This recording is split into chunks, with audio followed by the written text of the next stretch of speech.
I think we're going through a reinvention process now.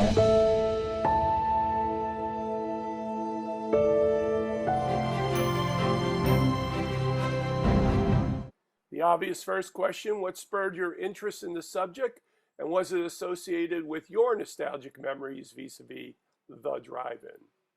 Yeah, so when I started making films, the first documentary I made was about drive-ins. And it was called Going Attractions, The Definitive Story of the American Drive-In Movie. And it's out a lot of places streaming now. You can find it. But I wanted to understand the history of drive-ins.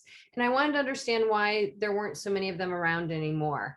And I wanted to do another film on the topic because I realized they were all family owned. And I wanted to just really get into the passion of these families and people that keep them going. And then COVID hit, which sort of added a layer to the story. I wanted to make something during COVID. And so last summer I got on the road and I traveled across the country back and back. And so for me, I called it Back to the Drive-In because I went back to the drive-in as a subject, but also so many people went back to the drive-in or rediscovered it during COVID, because it was kind of the only show in town for a little while. So that's why I made this new film. That's why I went back, because I really wanted to dig in a little deeper with the people that own them and their passion about keeping them alive. It was interesting to see the contrast between longtime owners and enthusiastic newcomers.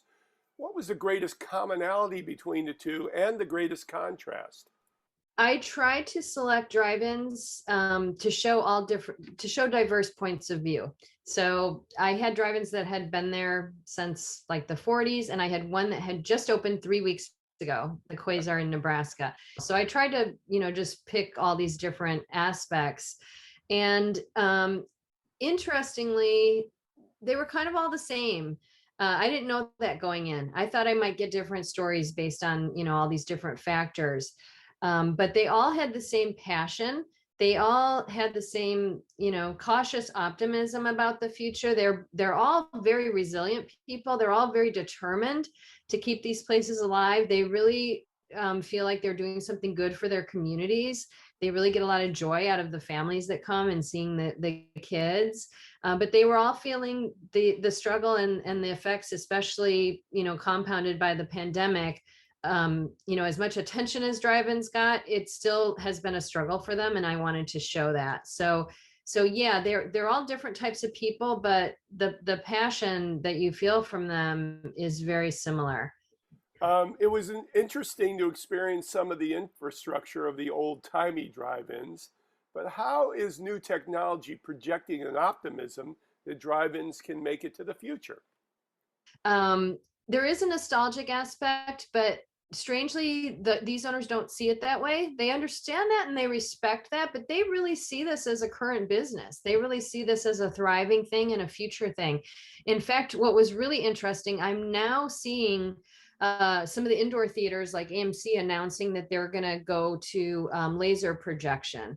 Well, when I was on the road, 3 of the drive-ins in my film already had laser projection a year ago. So the Transit Drive-In had it, and the Field of Dreams had it at one of their drive-ins, Right. and the Quasar had laser projection already. So you think of drive-ins as being backwards, maybe, but they really aren't. Many of them were very much on the forefront of the latest projection technology. Sure. That was super interesting. Through your observation, what do you think is the difference between the patrons of a drive-in in the heyday of the form in the 50s and 60s versus the audiences of today and what they want their drive-in experience to be? Mm-hmm. That is also a super interesting question. You're asking great questions. Thank you very much. Interestingly, the types of audiences are very similar to the heyday, because a lot of people, either just from seeing it in movies or from their own experiences, remember the drive-ins of the 60s and the 70s, when it was more of a teenager hangout.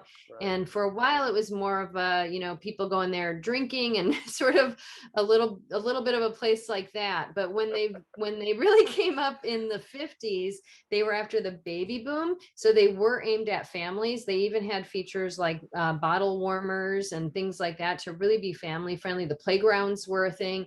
That is the same audience that's there today. And when the studios are putting out comic book movies and animated movies, those are doing great business at the drive-ins because they draw the families. So the type of audience and the type of films really has come full circle from the heyday in the 50s.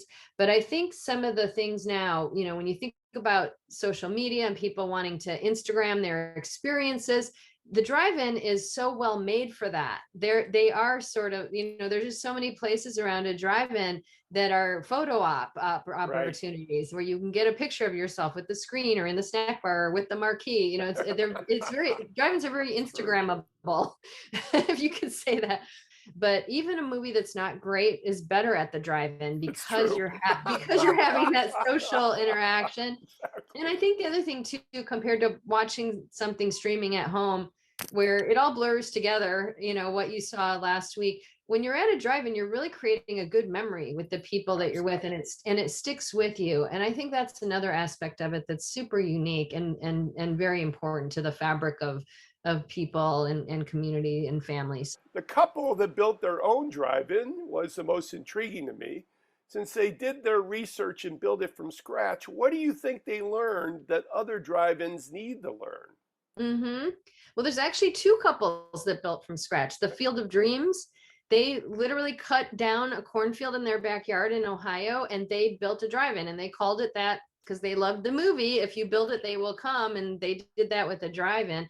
And then more recently, the Carls family in Valley, Nebraska, outside of Omaha, built the Quasar Drive-In. And Jenny, the wife, is an architect, and she loves mid-century things. So she was able to really design it in such a cool way that it looks old, but it's new. It's just the blend of things.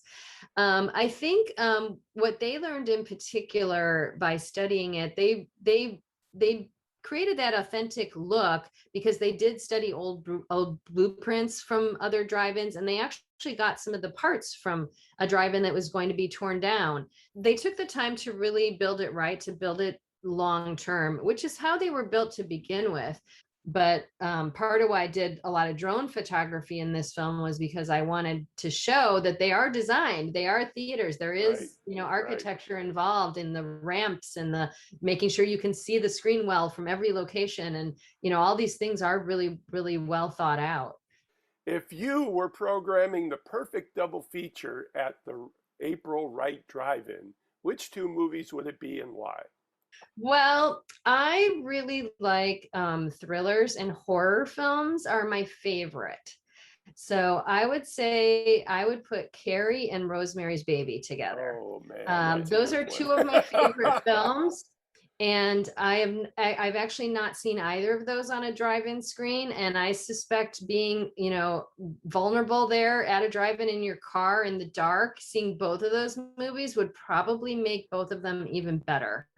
So I'll go for the horror double feature with those two movies. Man.